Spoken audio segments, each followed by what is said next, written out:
বারাসাত লোকসভার মাননীয় সাংসদ ডক্টর কাকলি ঘোষ দস্তিদারের একটি উদ্যোগ আপনাদেরকে দেখাবো, যেটা সাধারণত গ্রাম বাংলায় হয় না, অর্থাৎ গ্রাম পঞ্চায়েত এরিয়াতে হয় না। আসুন আপনাদের দেখাই।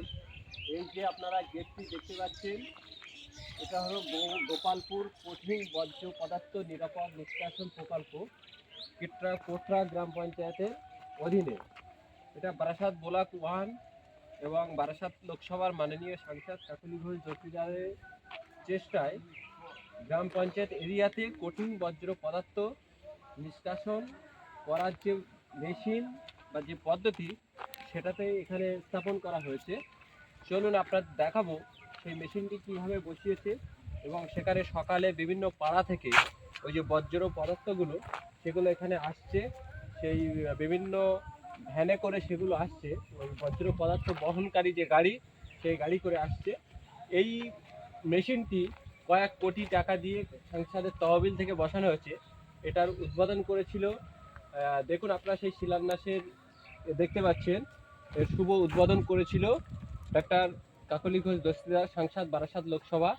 এবং প্রধান অতিথি হিসাবে এখানে উপস্থিত ছিলেন শ্রী রথীন ঘোষ, মন্ত্রী খাদ্য সরবরাহ দপ্তর, পশ্চিমবঙ্গ সরকার।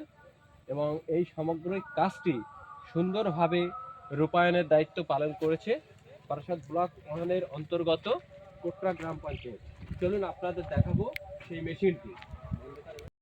দেখাই এই পাড়া থেকে আসছে সমস্ত ভ্যানগুলো, এখানে বর্জ্য পদার্থগুলো মেশিনের মধ্যে দেওয়া আছে।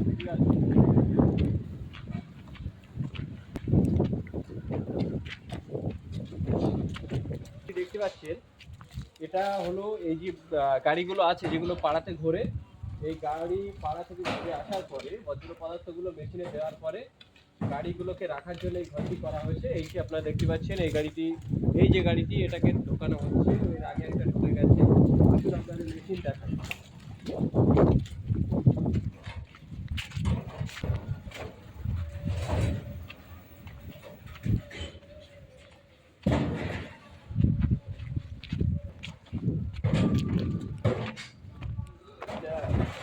এই যে দেখুন, যে বর্জ্য পদার্থগুলো এসছে সেগুলোকে বিভিন্ন ভাগে ভাগ করা হয়েছে।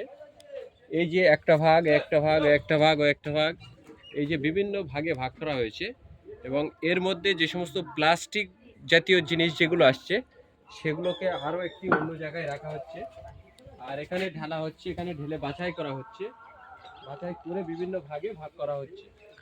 প্লাস্টিকগুলো সেই ওইদিকে দূরে আপনারা দেখতে পাচ্ছেন, এই গলি দিকে পিছন দিকে প্লাস্টিকগুলো রাখা হচ্ছে।